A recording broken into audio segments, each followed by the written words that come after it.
तर अपघाताआधी संकेत बावनकुळेनं हॉटेलमध्ये बीफ खाल्ल्याचा खळबळजनक आरोप संजय राऊतांनी केला। गणेशोत्सवामध्ये बीफ खायचं आणि रस्त्यावर लोकांचे जीव घ्यायचे अशी विखारी टीका संजय राऊतांनी केली।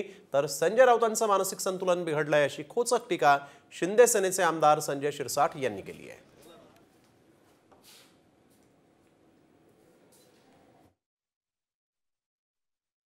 हे आम्हाला हिंदुत्व शिकवतात।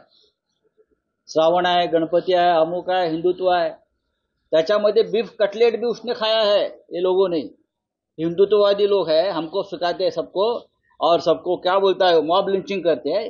किसी के पास बीफ मिला, किसी के पास ये मिला, लेकिन वो बिल में बीफ कटलेट का भी ऑर्डर है, उसका भी पैसा, त्याचे पण पैसे दिलेले आहेत, बिल पेड केला आहे, पोलिसांनी जप्त केलेले ते बिल आहे।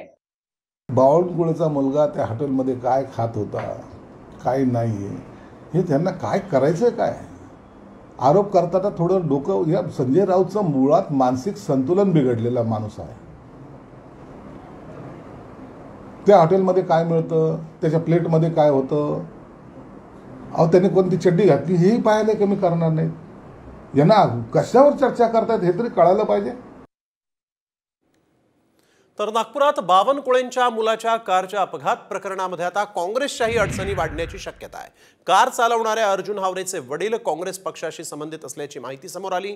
हावरेच्या वडिलांनी खामला परिसरातून महापालिकेची निवडणूक लढवली होती, मात्र सध्या ते सक्रिय राजकारणात सहभागी नाहीत। काँग्रेस आमदार विकास ठाकरेंच्या भूमिकेनंतर हा विषय चर्चेत आला आहे।